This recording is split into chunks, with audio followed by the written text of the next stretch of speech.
everyone, I'm Nadia. And I'm Babisha. And we're excited to share some key highlights from the 2023 Diversity Report.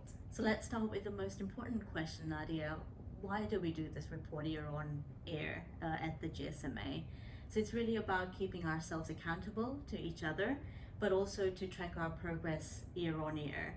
This is really our third year of the report, right, Nadia? Yes, it is. The Diversity Report is essentially a whole year wrapped into one. It shows what we have achieved throughout the year, our metrics, the initiatives we have implemented from a DEI and wellbeing space, and examples of industry activities.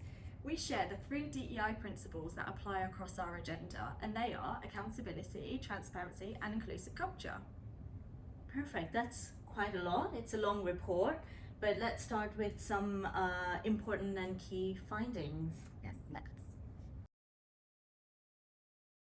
So let's start with gender in terms of our matrix for the diversity report. As per our commitment to the UN empowerment principles and equals, we have maintained a 50-50 split at our extended leadership level. There needs to be more work done at our leadership level, but which is a little bit harder because we've only got 6 members of staff there. However, what we have done is ensured that at all our leadership level, we have a very diverse and documented succession planning. What else do we see? So we are recruiting more female staff at our manager expert level and more male staff at our junior level. This will, over time, we hope, enable us to continue our commitment of managing the 50-50 split at our leadership level. Absolutely. Let's mention another highlight. So when we launched our menopause support and guidance, the guidance highlights the support available for employees who may be experiencing menopausal symptoms and the adjustments available so that they can comfortably carry out their work responsibilities at home or in the office. And I think it's really important to recognise that different gender identities may experience menopause. So with this in mind, we created the guidance with gender neutral language.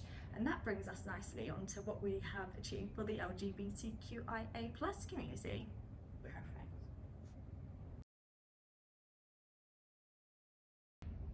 So the challenge that we have with collecting diversity data always is completion rates, and that's what we'd experienced with the LGBTQIA+ community as well. So last year we only had 22% declaration rates for gender identity. So our mission this year really was to get that up through various campaigns and engagement with our colleagues, so that they felt comfortable declaring that. And that worked because our declaration rates increased to 70%, which we are quite comfortable with. So this year, or rather again last year, at the end of last year, we started to collect data on sexual orientation. And similarly, we experienced very low declaration rates at I think around 22%.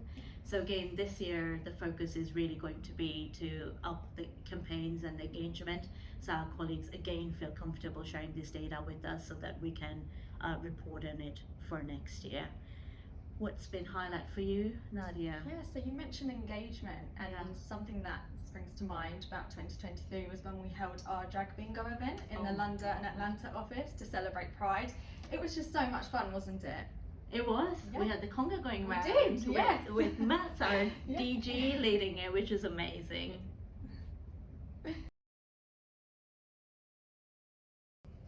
So continuing with highlights, Nadia, when we celebrated the Black History Month, I think for me the highlight was the Global Book Club, where some of us got together to read We Are Not Like Them by Christine Pride and Joe Piazza.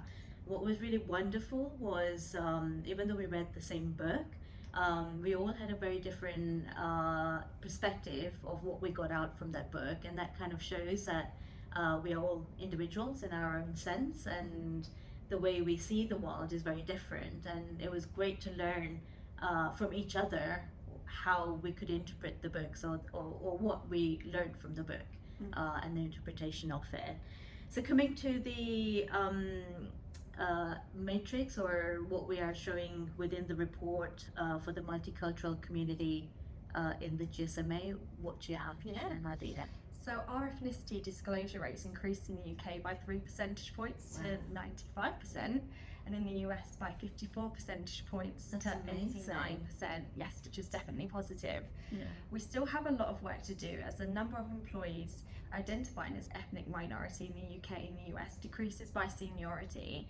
However, in the UK, we have seen some positive shifts in 2023, with more employees from ethnic minority backgrounds at career level, senior manager, expert, extended leadership team level, and leadership team level. That is amazing.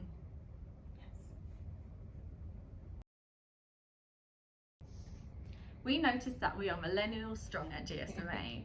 What has been a great success was when 70% of eligible employers participated in our parental leave support program. Barbara, can you expand on what the program entails? So it's a program that's really designed to support and empower new and expecting parents as they navigate the new world, the challenges and the joys of parenthood, but also while working full time quite a lot of the time. Was really great in terms of at the back of the release of this program, or the people who participated in this program, was that it reignited interest in the GSMA network of working parents and carers, which is more of an employee forum or employee network to give support to each other, to ask questions, to share frustrations, but also to share some joys and the more practicality of raising children and also taking care of elderly while navigating or focusing on work the full time. Yeah, absolutely. Similar to our sexual orientation completion rates, our goal for 2024 is to improve our disability completion rates. To ensure our practices are inclusive to persons with disabilities, all our offices had access audits. Suggestions for improvements from these audits have been made and will continue this through 2024.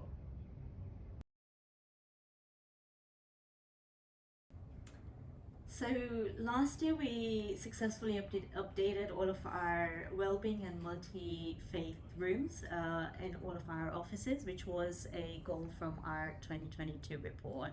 However, what really brought us together was as a community, was our Spectacular challenge. Spectacular challenge, which was a global step challenge where we all walked, wait for it, 117 million steps. Wow. In just 28 days, right? It was such a great experience because everyone shared photos of where they were walking while they were on holiday, while they were with their children, with their families, and shared kind of tips, shared kind of hardships, and it just brought us all together. I still flick through those photos time to time because there were some amazing photos out there. And that kind of nicely brings us to a close in terms of our report. We hope you love reading it as much as we enjoyed putting it together. Yeah, absolutely. I just want to say thank you to all involved in helping us move the needle in our DEI and wellbeing agenda. We are all equally accountable for creating an environment that is not just diverse but truly globally inclusive. Thank you so much for watching this video.